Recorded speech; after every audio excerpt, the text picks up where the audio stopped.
New York City's surge of violence has elected officials looking at changes to policing and also various laws. Experts in stopping violence applaud some of the initiatives, but say getting to the root of the problem means we must focus on helping kids. CBS 2's Dave Carlin reports. School dismissal, and these New York City kids maneuver around crime scene tape from yet another shooting. They deal with violent crime and its aftermath as adults struggle to solve a worsening problem here in the city and nationwide. According to the nonprofit research group Gun Violence Archive, in 2020 in the U.S., more than 5,100 kids under the age of 18 were shot. That's about 1,000 more than any year since 2014. Cure violence experts say with shootings among teens on the rise, this is the obvious place to start. Our public schools, because we know violence begins there. Iesha Sekou is CEO and founder of Street Corner Resources.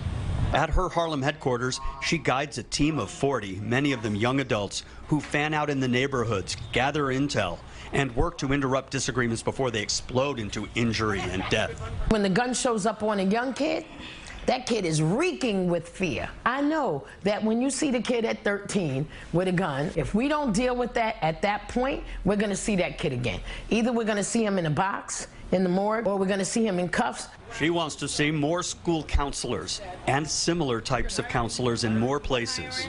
I don't care if they're at every COVID site, every corner store, every laundromat, and relieve some of the trauma and stress that they're having. She says she supports Mayor Adams' recently announced blueprint to end gun violence, but wants a greater emphasis on beat officers who know the people and surroundings.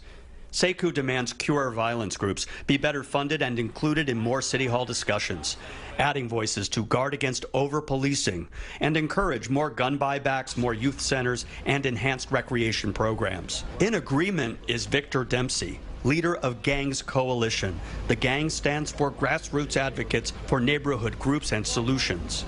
From the time they're born, they're underinvested in. We're talking about from the school system all the way up to getting the jobs. They say when initiatives are inclusive, sweeping, and sustained, and focused on youth, New York City becomes safer.